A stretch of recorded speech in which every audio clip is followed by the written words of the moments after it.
ഇപ്പോൾ വന്നൊരു വാർത്തയിലേക്ക്. മുൻ ദേവസ്വം ബോർഡുകൾക്ക് പരോക്ഷ വിമർശനവുമായി Devaswom board president K Jayakumar. Board യോഗത്തിൽ ഓരോ ഫയലുകൾ തിരികെ കയറ്റുന്നത് സാധ്യമല്ല. അങ്ങനെ ചെയ്തതിന്റെ കുഴപ്പങ്ങളാണ് ഇപ്പോൾ അനുഭവിക്കുന്നതെന്ന് വിമർശനം. ബോർഡ് യോഗത്തിന്റെ അജണ്ട നേരത്തെ ബോർഡ് അധ്യക്ഷനെയും അംഗങ്ങളെയും അറിയിക്കണമെന്നും ജയകുമാർ പറഞ്ഞു. അർജുൻ കല്യാൺ നൽകും വിശദാംശങ്ങൾ. അർജുൻ, എന്താണ് പുതിയ ദേവസ്വം ബോർഡ് പ്രസിഡന്റിന്റെ വിമർശനങ്ങൾ?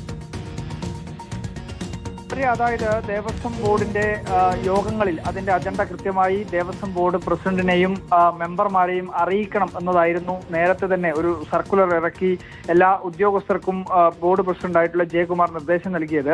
അതിലാണ് ഇപ്പോൾ മുൻ ദേവസ്വം ബോർഡുകൾക്ക് ഒരു കുറ്റപ്പെടുത്തലുമായി ദേവസ്വം ബോർഡ് പ്രസിഡന്റിന്റെ പ്രതികരണം വന്നിരിക്കുന്നത്. ബോർഡ് യോഗത്തിലെ ഓരോ ഫയലുകളും തിരികെ കയറ്റുന്നത് സാധ്യമല്ലെന്നും അങ്ങനെ ചെയ്തതിന്റെ കുഴപ്പങ്ങളാണ് ഇപ്പോൾ തിരുവിതാംകൂർ ദേവസ്വം ബോർഡിന്റെ ഭാഗമായി വരുന്ന ഓരോ കാര്യങ്ങളും എന്നുള്ളതാണ് ബോർഡ് പ്രസിഡന്റ് ജയകുമാർ ഇപ്പോൾ സൂചിപ്പിച്ചിരിക്കുന്നത്. അജണ്ട നേരത്തെ ബോർഡ് അധ്യക്ഷനെയും അംഗങ്ങളെയും അറിയിക്കണമെന്നും അധ്യക്ഷൻ അറിയാതെ ഒരു കാര്യവും അജണ്ടയാവരുത് എന്നത് തെറ്റായിട്ടുള്ള ഒരു കാര്യമല്ലെന്നും എതിരെയാണ് ഇപ്പോൾ പരോക്ഷ വിമർശനം നടത്തിയിരിക്കുന്നത്. അർജുൻ കല്യാണാണ് വിവരങ്ങൾ നൽകിയത്.